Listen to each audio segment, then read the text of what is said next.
Peace, people. Welcome to the latest episode of The Rough Draft. I am your host, Kevin Alberto Sabio. In this edition of The Rough Draft, I'll be talking about my future author plans and goals.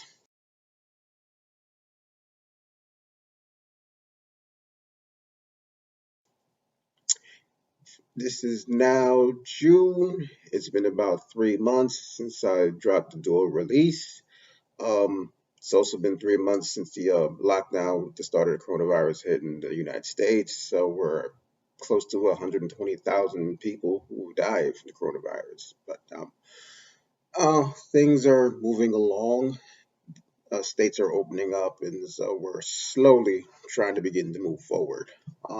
With that, I know I've made some other videos, but in this one, I'm going to talk a little bit about some future goals and plans that I intend to do in the very near future, and for what I want to do in my career at this point, because I've been able to take some time and just think about a lot of stuff currently. I guess first off, I would like to say I would like to finish writing some of my works in progress. So even though I recently released the two books, I do have some other stuff in the tank that I would like to actually get done eventually.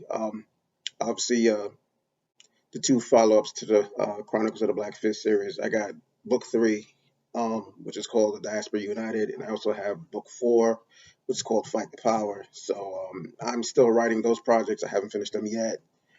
But they're the upcoming sequels to that. I got another project called Walk Like a Warrior. So that's kind of a coming of age project. It's well, for lack of a better explanation, it's kind of an Afrocentric version to the Karate Kid, the original version, not the bullshit version with Jackie Chan and Jade Smith. But yeah, it's a coming of age martial arts story. Young kid, young brother actually moves from one city to another with his mom. Kind of goes from an all right neighborhood to like a messed up neighborhood, rough streets, rough kids, just say little gang members and gangster wannabes and whatnot. And so it's kind of like teetering along that edge of manhood between being an actual man and a knucklehead. So he's taken under the wing of an older elder in the community. So he teaches him again rites of passage and also self-defense martial arts, African martial arts. Um, what else? Oh, some of my sci-fi projects. I have a project called Techno Soul. So I've actually been writing that for a few years now, trying to write it for a few years actually. It's kind of, I guess the best analogy is kind of like I guess it's a black Robotech, for lack of a better another analogy. So it's basically a sci-fi project with like the majority of the characters are of African descent or black people. So alien travels from the future, ends up in Earth's past because he's trying to warn them of an oncoming invasion from his people who deem humans to be a subspecies that needs to be eliminated. So he leaves, he ends up getting attacked, and so he kind of uses his space drives, and so to travel great distances instead of he does make his destination of Earth, but he actually ends up in Earth's past. So because he knows about this danger coming to them, he gives them technology to defend themselves against his people. So it goes from there. That is actually supposed to be a series. So it's supposed to be the original premise is at least like 4 or 5 books long. So I'm still trying to write the first book of that.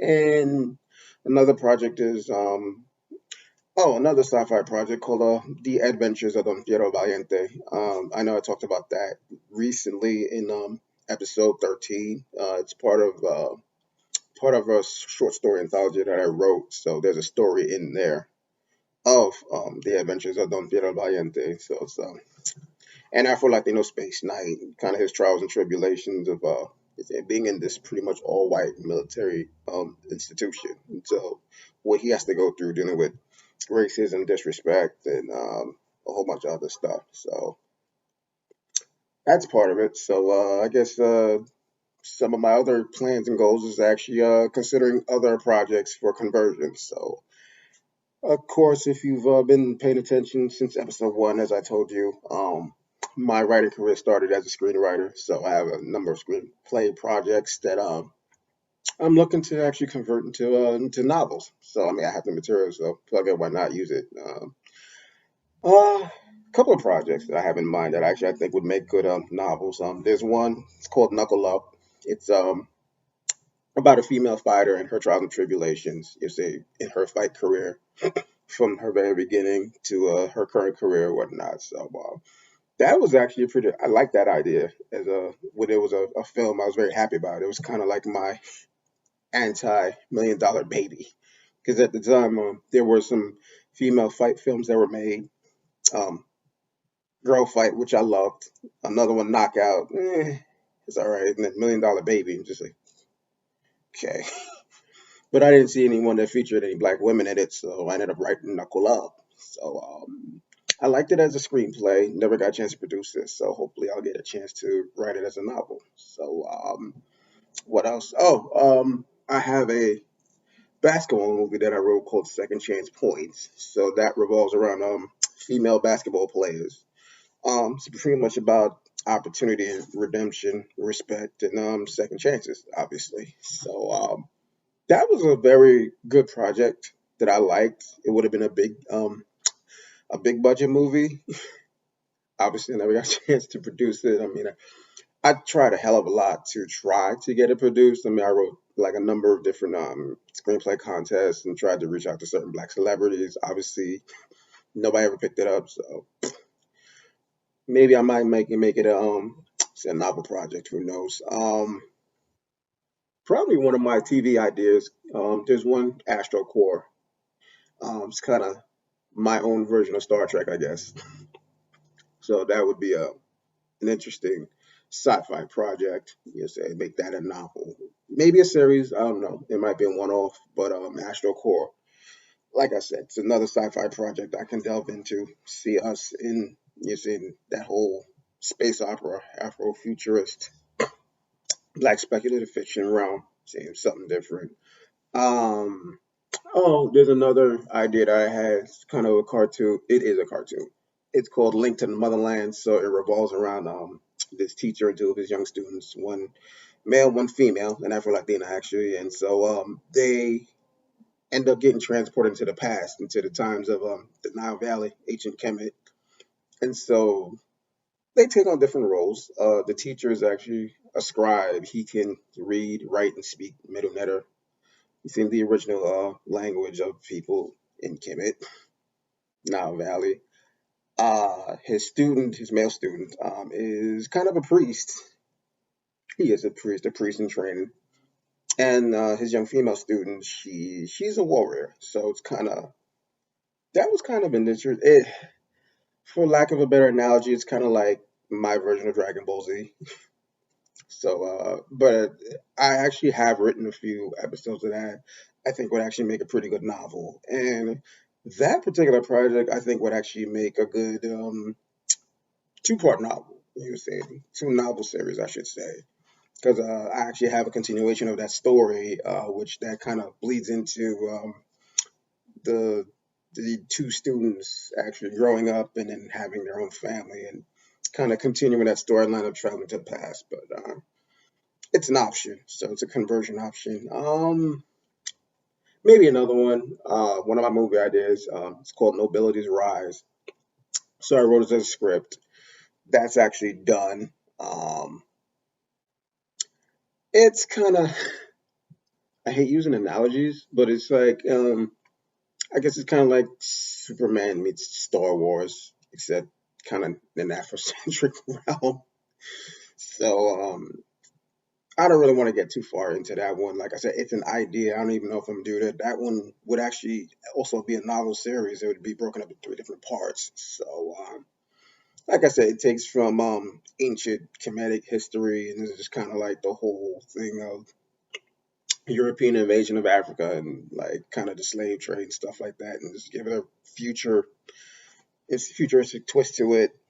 You say which the basis of the entire story is like people from Kemet, or as I call their homeworld, Akibalon Prime and Nobility's Rise. So yeah, those are that's part of it, like conversion ideas of changing some of my screenplays into novel ideas. So I have material, so fuck it, why not use it? I guess third goal would be just considering if I'm gonna continue to do the Universal Africana Literary Arts movement, if I should continue to do it or just like either just close up shop or hand it off to somebody else because I'm tired. I've been doing this shit for 12 years. Started it in 2008, renamed it in 2009, and I was just like 12 years later, I'm tired. I'm getting burnt out, especially I'm doing this shit by myself. I'm not really receiving much help. I'm not even really getting that much feedback from people. So it's just like, why continue to do this shit? So I got my own career to worry about. So, say why continue to stress myself out and go through the headache of continuing with the movement? I mean, I like what I do with the movement. I like reaching out to people, especially fellow writers and producers, and supporting bookstores and also supporting the different festivals and conventions and what people do to help to promote our people and what they do within the literary industry and field. But doing what I do basically by myself and not necessarily getting the support or even the fucking recognition that I do. Like, why do that? Like I said, I got my own literary career to worry about. So I mean, it's something for me to consider. I guess the fourth thing, a goal or a plan of mine is I want to repatriate to the continent. I mean, this is actually something that's been in my mind for a while now. It's just really been accelerated within the last 6 years, just like with all the different shootings and a lot of other stuff that's been going on here. So it's just like, why continue doing with this? I mean, even with my activism, it's almost like people just they still only care about white acceptance. I don't. I don't care. You know what I'm saying? So why continue to fight for people who don't want to be fought for? Why stress myself out and why be willing to lay my life down when others just want to acquiesce? I'm not doing that. Fuck it. Just bring my skills, bring my love for my people to where it belongs on the continent. You know what I'm saying? Where we all truly belong any fucking way. So the only difference now than as opposed to 6 years ago or even further back than that is I've actually focused on where I want to go. So I've actually narrowed it down to two different countries. One on the west coast of Africa, the Gambia, and one country in the east of Africa, Tanzania. So I'm continuing to do my research, continue to do my outreach. So it's just that's just really been something that I've been strongly considering, for the time being. Hopefully I can get out within the next year or two. Make that an actual plan.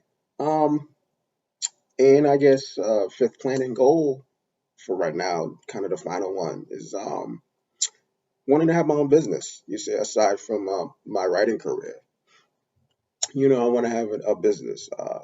Definitely like a bookstore cafe. Actually, that was something that I really want to do because I love books. I've always loved reading. Even before I became a writer. So that was something that was instilled in me, and it's.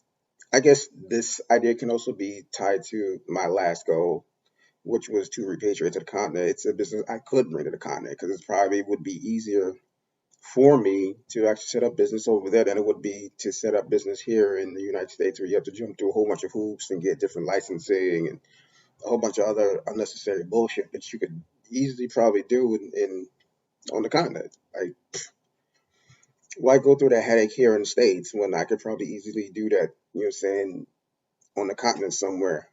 And not only that, I could have that business in the continent. I could turn it to not only a family business, but a franchise. I could have a bookstore cafe franchise, not just in the country I decide to settle in, whether Tanzania, Gambia, or any place else. But I could probably have my company, my business turn into a large company and franchise it all over the continent. Why not? I could be that person to help promote local, continental writers, and introduce people from the continent to writers from the West, just cross pollination of all this incredible black talent all over the world, and just have them housed in my business, in my bookstore cafe. Saying be a springboard for local writers and whatnot, people attached to university presses, You see, if people could have like lectures or whatnot, I mean, shit, we could do our own version of book TV in Africa for like writers of African descent and African writers. Why not? Based out of my own bookstore cafe. So, but yeah, those are my plans and goals, at least for right now. So, thank you very much for paying attention to this episode of the Rough Draft. If you're watching this on YouTube, like, please comment. I'd like some feedback, please. Subscribe and share. So, thank you very much. Hope to see you soon. Keep the fist raised. Always on my literary grind. Catch y'all soon. Stay safe. Peace.